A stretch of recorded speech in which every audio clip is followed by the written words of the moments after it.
ভারতে গত কয়েকদিনের ভারী বৃষ্টিপাতের ফলে গঙ্গা নদীর পানি বিপদসীমার উপরে চলে গেছে। এমন পরিস্থিতি থেকে বাঁচতে আবারও বাংলাদেশের দিকে পানি ঠেলে দিচ্ছে ভারত। এতে ভয়াবহ বিপদের মুখে দাঁড়িয়ে বাংলাদেশ।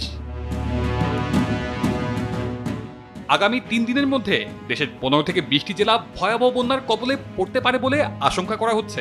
গত কয়েকদিন ধরেই আবহাওয়ার তথ্য উপাত্ত বিশ্লেষণকারী মাধ্যমগুলো বারবারই এমন আশঙ্কার কথা জানিয়ে আসছিল। তবে প্রশ্ন হচ্ছে, আগস্টের এই সময়টাতে যখন দেশে বৃষ্টির পরিমাণ তুলনামূলকভাবে কম, ঠিক এমন সময়ে বন্যার কারণ আসলেই প্রকৃতিগত নাকি কারো হিংসার বলি হচ্ছে বাংলাদেশ?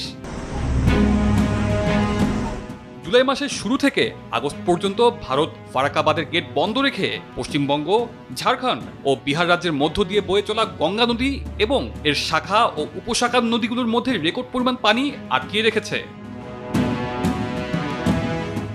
এমন পরিস্থিতিতে ভারতের গঙ্গা নদীর তীরবর্তী কোনো কোনো এলাকায় বন্যা শুরু হয়ে গিয়েছে, যা পরবর্তী 72 ঘন্টার মধ্যে চরম আকার ধারণ করবে। ফলে ভারত ফারাক্কাবাদের সকল গেট খুলে দিতে বাধ্য হবে। ইতোমধ্যে ফারাক্কাবাদের সকল গেট খুলে দেওয়ার সংবাদ পাওয়া যাচ্ছে।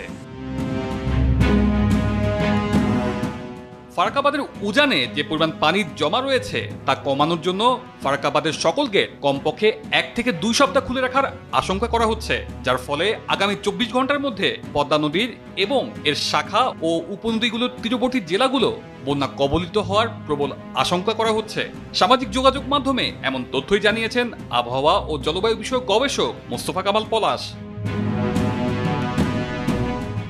2025 সালের বর্ষা মৌসুমে পুরো বাংলাদেশের মধ্যে সর্বোচ্চ পরিমাণের বৃষ্টিপাত হয়েছে খুলনা ও বরিশাল বিভাগের জেলাগুলোতে, যার ফলে ইতোমধ্যে খুলনা বিভাগের বিভিন্ন নদ নদীর পানি বিপদসীমার কাছাকাছি উচ্চতায় রয়েছে, যার ফলে 13 আগস্ট ফারাক্কাবাদের সকল গেট খুলে দেওয়ার পর থেকে পদ্মা নদীর শাখা নদীগুলো দিয়ে যে পানি প্রবেশ করা শুরু করেছে, তার কারণে বৃহস্পতিবার থেকে রাজশাহী ও খুলনা বিভাগের অনেক জেলা বন্যা কবলিত হওয়ার প্রবল আশঙ্কা করা হচ্ছে।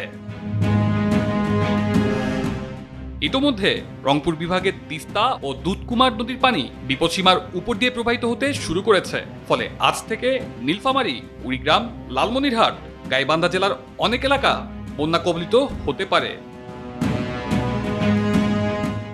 বাংলাদেশের এই মুহূর্তে যে পরিস্থিতি চলছে তার মধ্যে হঠাৎ এই বন্যার ধাক্কা অন্তর্বর্তী সরকার কতটা সামাল দিতে পারবে সেটাই এখন দেখার বিষয়। তানজিলুর রহমান তুষার, বৈশাখী সংবাদ।